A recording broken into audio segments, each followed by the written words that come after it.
Eu vos saúdo com a paz do Senhor Jesus. Você que trouxe a sua Bíblia, abra ela em 2 Crônicas, capítulo 7, versículo 14. 2 Crônicas, capítulo 7, versículo 14. Eu quero dizer que eu estou muito feliz por estar aqui. Louvo a Deus por essa oportunidade. Quero louvar a Deus também pela vida do nosso presidente, pastor Paulo Queiroz. Que Deus continue sempre abençoando a vida do nosso pastor Macário, nosso pastor Antônio Cândido, os demais obreiros, a vida do nosso cooperador aqui, irmão Gabriel, obrigado pela confiança.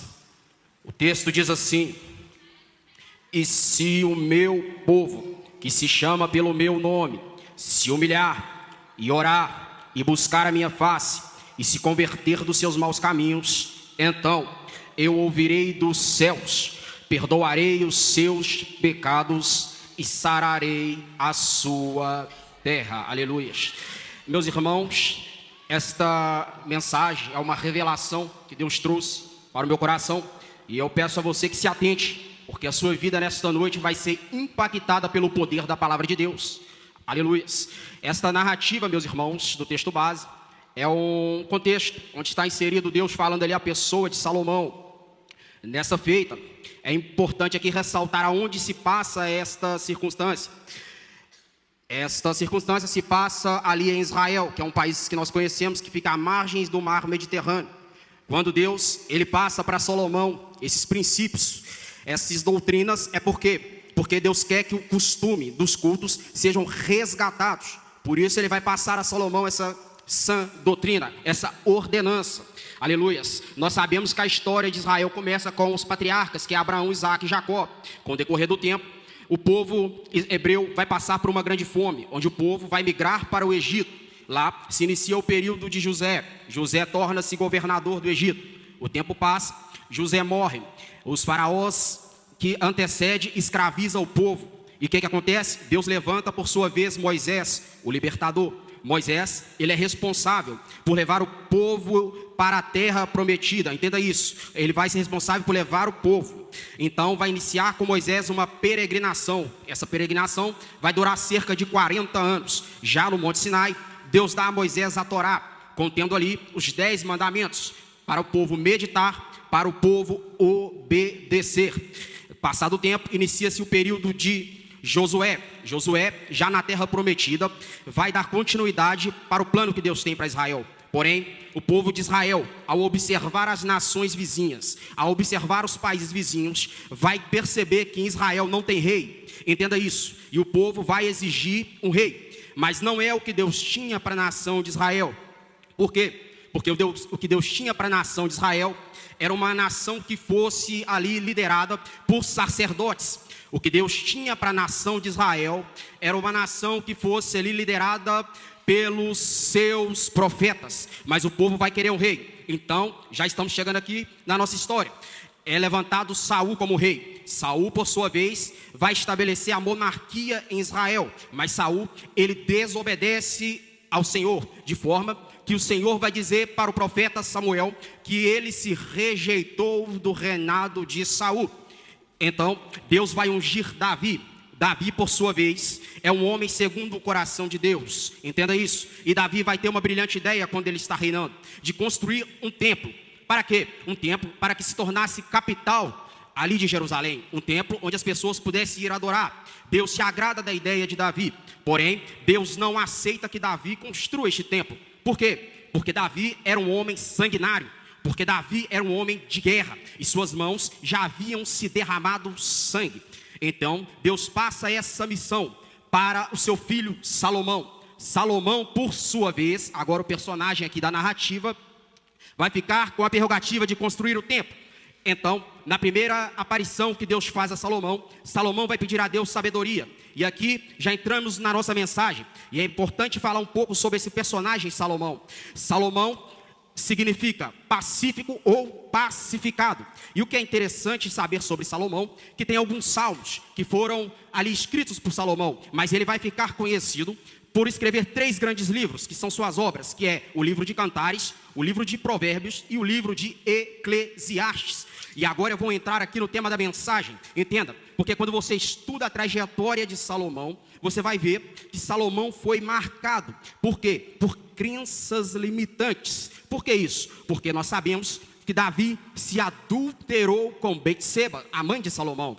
Então, em Jerusalém, no palácio, a fofoca rolava ali dentro do palácio. Por quê? Porque a fofoca ela já antecede a internet. Então eles diziam que Salomão era filho de uma mulher que não era a mulher do rei. Uma crença limitante. A segunda crença limitante era que Salomão, ele não era o preferido para o trono. Ele não era o favorito, não. Prova disso, que Adonias, o filho de Davi, vai querer se proclamar rei. Mais outra crença limitante. E nesta noite eu vim pregar para você. Ouça, não importa se vão fazer cara feia para você, não importa se escolheram você, não importa se você é o favorito, não importa se vão tentar te tirar de campo, vão fechar a cara para você, vai levantar fofoca contra você, vai levantar crença limitante contra você.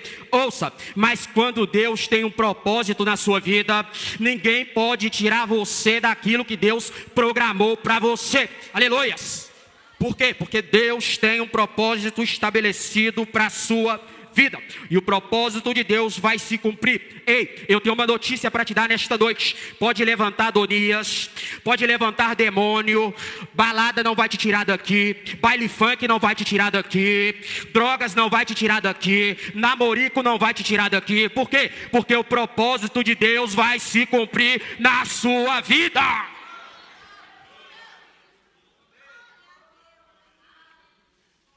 Aleluia. Vamos perceber que Adonias fica irado.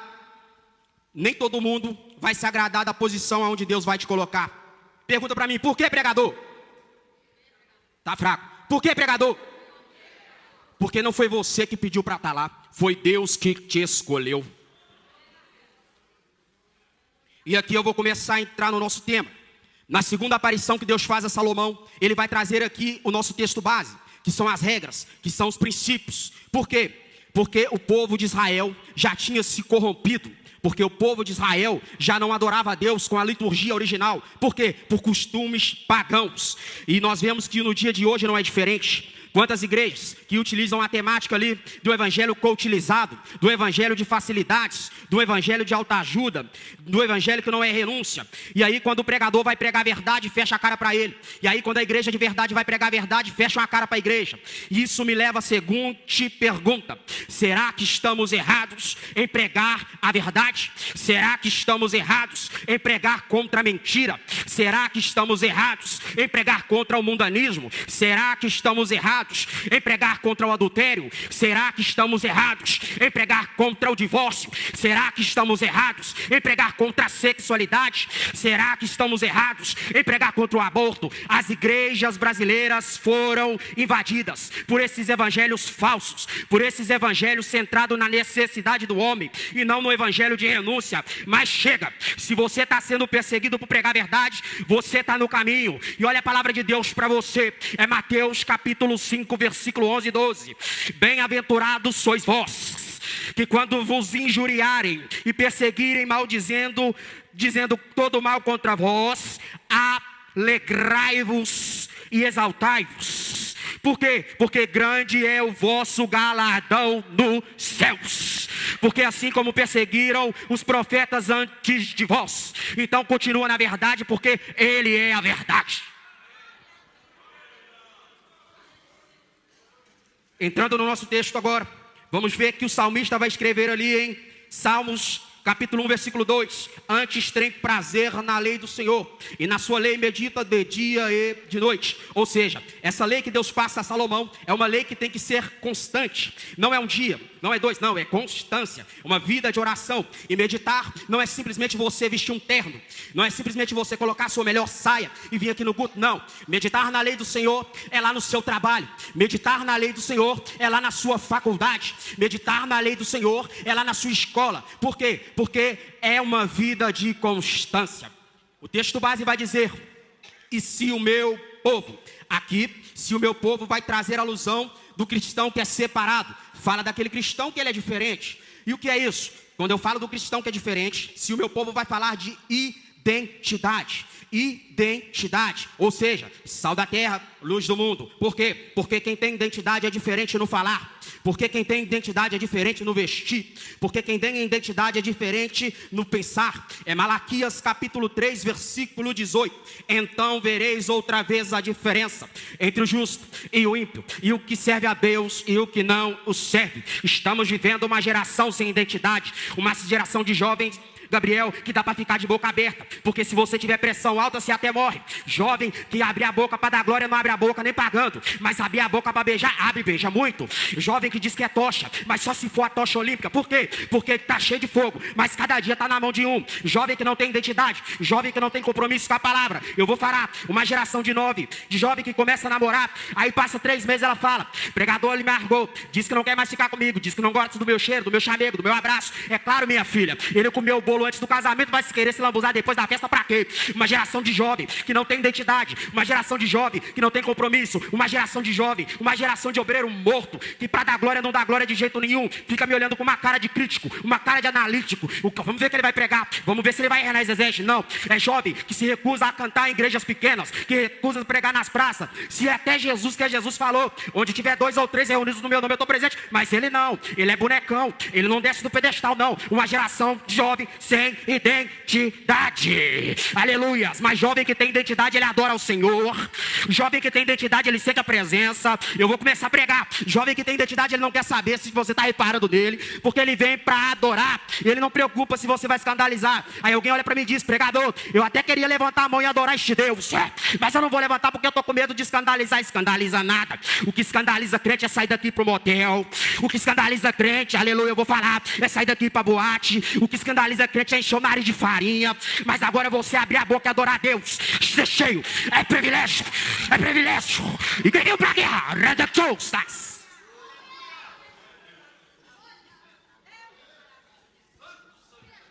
Identidade. A parte 2 vai dizer que se chama pelo meu nome. Aqui já trata-se daquele que processa a sua fé. Processar a fé não trata simplesmente de falar o nome de Deus, não. Nesse caso, diferente da parte A, é aquilo que você é por dentro. É aquilo que você é por dentro. É Deus que te sonda. É Deus que vê o seu coração aqui na parte B. Entenda isso. E quem tem Deus no coração, ele é diferente, ele é feliz. E por que ele é feliz? Porque é feliz quem tem Jesus no coração. Por quê? Porque a alegria dele não está firmada na terra. Não, ele não quer saber se a conta está atrasada. Ele não quer saber se o aluguel está atrasado, se está com saúde ou não, se está empregado ou não. Ele é alegre, ele é feliz. Por quê, pregador? Porque ele sente a presença de Deus. Ele adora a Deus pelo que Deus é, não pelo que Deus faz. É Abacuque capítulo 3, versículo 17, aleluias. Porque ainda que a figueira não floresça, ainda que não haja fruto na vinde, ainda que o produto decepcione, que as ovelhas sejam arrebatadas, todavia eu me alegrarei no Deus da minha salvação. O tempo não nos espera.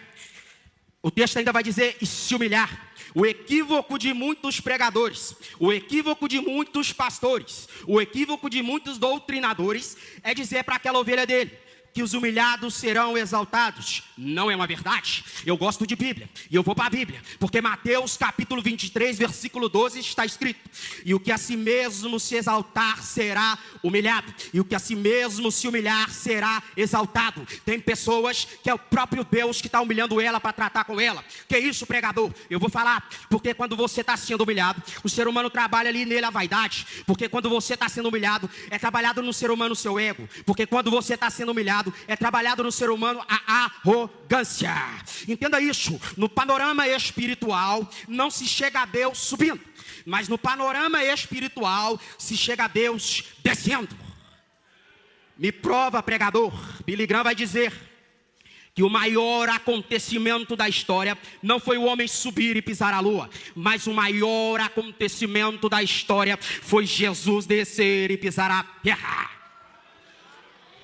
Vamos de Bíblia, porque o povo aqui é de Bíblia. Filipenses capítulo 2, versículo 7. Mas aniquilou-se a si mesmo, aleluias, tomando-se forma de servo e fazendo-se semelhante aos homens, e achado na forma de homem, humilhou-se a si mesmo, sendo obediente à morte de cruz. E o que aconteceu? Pelo que também Deus o exaltou soberanamente e lhe deu um nome acima de todo nome, para que o nome de Jesus, aleluia, todo joelho se dobre nos céus, na terra e embaixo da terra, e toda língua confesse que Jesus Cristo é o Senhor, para a glória de Deus o Pai.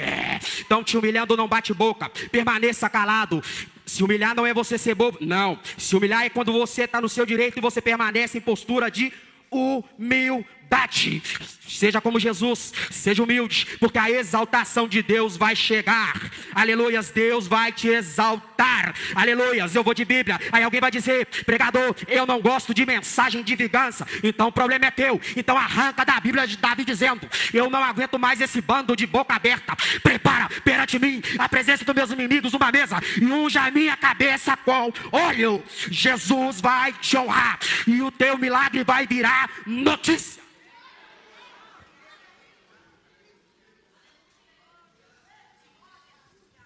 Muito bom, mas agora vai estreitar, porque o texto vai dizer: e orar.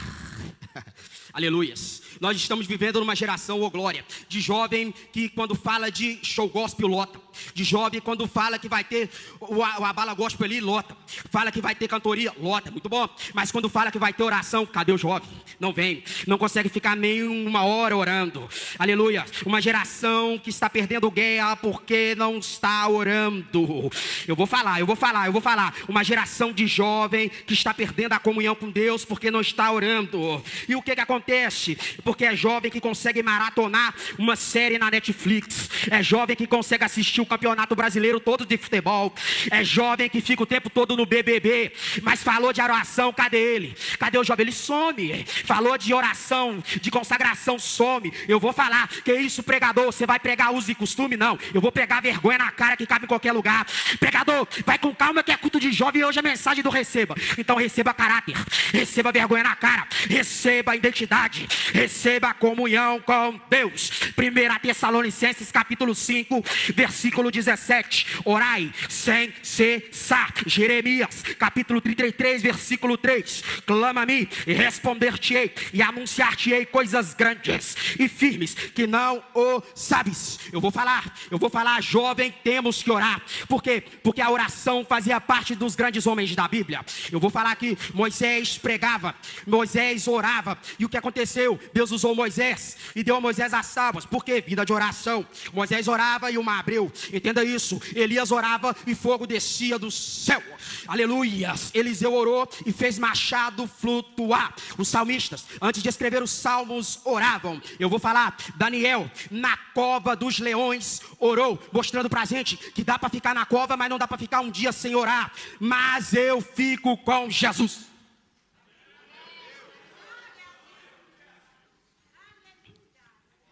Antes de andar sobre as águas, Jesus orou. Antes de escolher os apóstolos, Jesus orou. Antes de ir para a cruz do Calvário, Jesus orou. Na cruz do Calvário, Jesus orou. Aleluias. E hoje, assentado à direita de Deus, o Pai, Ele ainda intercede por nós. Ele ainda intercede por nós. O texto ainda vai dizer: e buscar a minha face. Aleluias. Buscar a face de Deus não é simplesmente tudo que já vem falado. É tudo que já vem falado e um pouco mais. É oração, é humilhação, é se humilhar a Deus. Entenda isso. Porque buscar a face de Deus é uma vida de consagração, uma vida de jejum, uma vida de renúncia. Por quê? Porque jejum é uma doutrina bíblica. Jejum é uma doutrina bíblica. E jejum não é simplesmente você passar fome. Não. Jejum é quando você se abstém de algo físico e se alimenta daquilo que é espiritual. Buscar a face de Deus fala aqui da busca incessante pelo Espírito Santo. É Lucas capítulo 11, versículo 13. Pois se vós, sendo maus, sabeis das boas dádivas a vossos filhos, quanto mais dará o Pai Celestial, o Espírito Santo aos que lhe pedirem. Jesus entendia a importância do Espírito Santo. Aleluia, vou falar. Jesus disse: eu rogarei ao Pai, e Ele vos enviará outro Consolador. Por quê? Porque se você entrou aqui nesta noite triste, o Espírito Santo te alegra. Porque se você entrou aqui nesta noite cansado, o Espírito Santo te renova. Jesus foi concebido pelo Espírito Santo. Jesus deu instruções pelo Espírito Santo. Jesus foi ungido. Lembra? Ele disse: foi ungido. O Espírito do Senhor Jeová me ungiu. Aleluias. Jesus foi guiado pelo Espírito Santo. Aleluias. E Jesus vai dizer: mas recebereis a virtude do Espírito Santo. Aleluias. Deixa o Espírito Santo te envolver. Perca a amizade, mas não perca o Espírito Santo. Perca o seu cargo, mas não perca o Espírito Santo. Perca tudo, mas não perca o Espírito Santo. Aleluias. Faça como Davi, quando ele viu que ia perder a presença, ele escreve um dos salmos mais lindos da Bíblia. Davi vai dizer: cria em mim, ó Deus, um coração puro, e renova em mim o espírito reto. Não me lances para fora da tua presença, e nem retires de mim o teu Espírito Santo.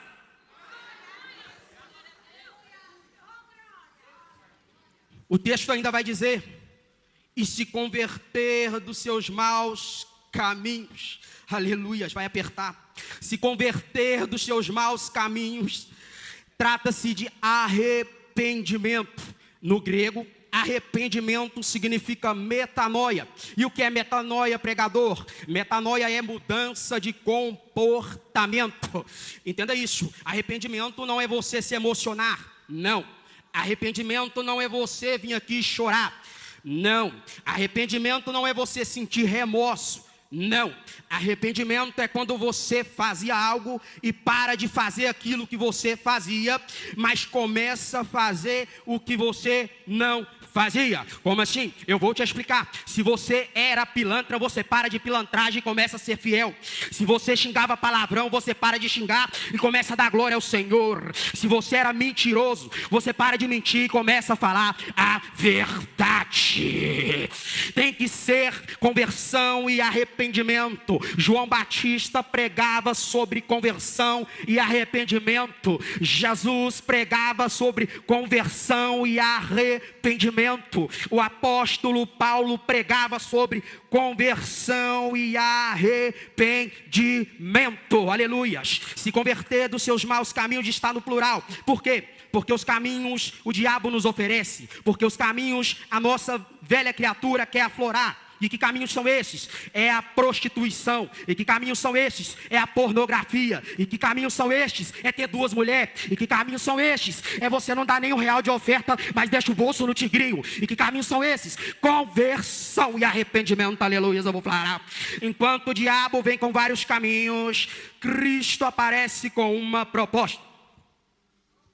Repita comigo: o caminho. No singular. Está fraco. O caminho. No singular. Aleluias. João capítulo 14, versículo 6. E disse-lhe Jesus: eu sou o caminho. Aleluias. Eu sou a verdade. E eu sou a vida. E ninguém vem ao Pai senão por mim. Digno Ele é de glória, porque Ele é o caminho. Aleluias, eu vou falar. É Mateus capítulo 6, versículo 24. Tem que se converter. Está escrito lá: ninguém pode servir a dois senhores, porque há de odiar a um e amar ao outro, porque há de se dedicar a um ou desprezará o outro. Isso fala de quê? Isso fala de pé na igreja, pé no mundo. O que Deus quer é totalidade da igreja. O texto ainda vai dizer: então eu ouvirei dos céus. Somente agora entenda. depois de todos esses passos, nós temos credibilidade para falar com Deus. Por quê? O próprio Salomão, que é o nosso personagem, vai escrever em Provérbios capítulo 28, versículo 13: o que encobre as suas transgressões nunca prosperará, mas aquele que confessa e deixa alcançará a misericórdia. Aleluias. Então o que acontece agora que você tem credibilidade? Isaías capítulo 65, versículo 24: e acontecerá que antes mesmo de você clamar, eu já estarei respondendo.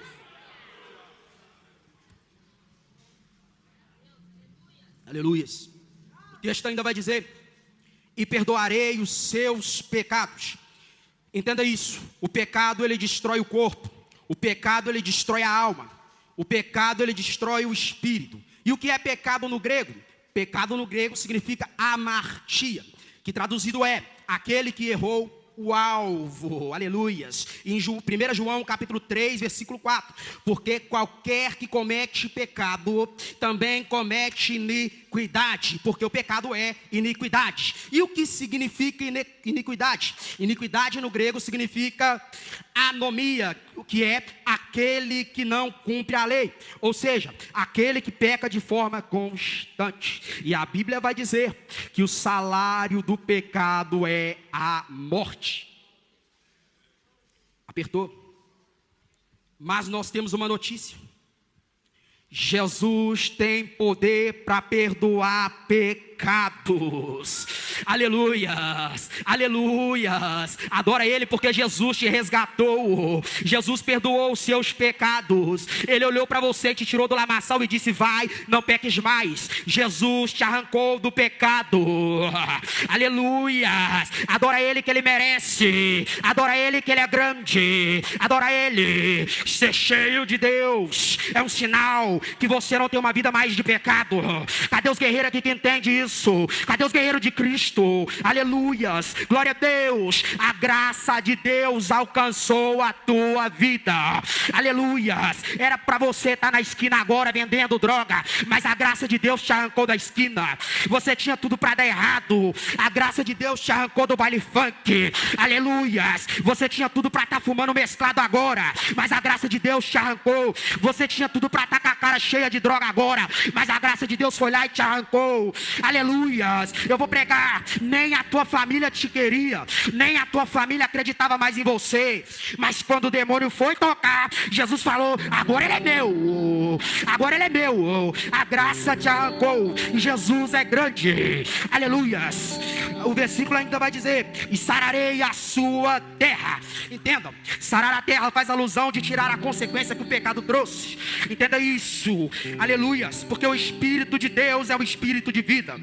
Então vai estar escrito em 1 João capítulo 1, versículo 7: mas se andarmos na luz, como Jesus na luz está, temos comunhão uns com os outros, e o sangue de Jesus Cristo, seu Filho, nos purifica de todo pecado. Pastor, com a sua permissão, posso pedir um pouco para ficar de pé? Se coloque de pé. Eu estou finalizando. Entenda isso. A graça de Jesus te alcançou. Não éramos merecedores, mas a graça nos alcançou. Paulo vai dizer a respeito da santificação: segui em paz com a santificação, sem a qual ninguém verá ao Senhor. Aleluias. Jesus te trouxe aqui nessa noite para mudar a sua vida. Jesus te trouxe aqui nessa noite, não foi por acaso. Jesus te trouxe aqui nessa noite, não foi em vão. Você está aqui nesta noite porque Ele te transforma. É Romanos capítulo 12, versículo 2: e não vos conformeis com esse mundo, mas transformai-vos pela renovação do vosso entendimento, para que experimenteis qual seja a boa, perfeita e agradável vontade de Deus. Permaneça. Jesus está voltando. Jesus está voltando. Crente, permaneça na vontade dele, que ele vai te buscar. É Apocalipse capítulo 2, versículo 10: ser fiel até a morte, e dar-te-ei a coroa de vida. Olha o que Deus está dizendo nesta noite. 1 Tessalonicenses capítulo 4, versículo 16: porque o mesmo Senhor descerá dos céus com alarido e voz de arcanjo. Aleluias, aleluias. E com trombeta de Deus, e os que morreram primeiro ressuscitarão em Cristo. E nós, depois, o que ficarmos vivos, seremos arrebatados. E estaremos com Ele para sempre nas alturas. E nessa noite o Senhor pergunta para você: você quer renunciar? Eu te chamo para uma vida diferente. Abre mão do teu pecado. Confesse. Você que se afastou dos caminhos do Senhor, Ele hoje te traz para um propósito. Ele hoje te traz para um compromisso. E eu pergunto agora: se tem alguém que quer entregar a sua vida para Jesus, alguém que se afastou dos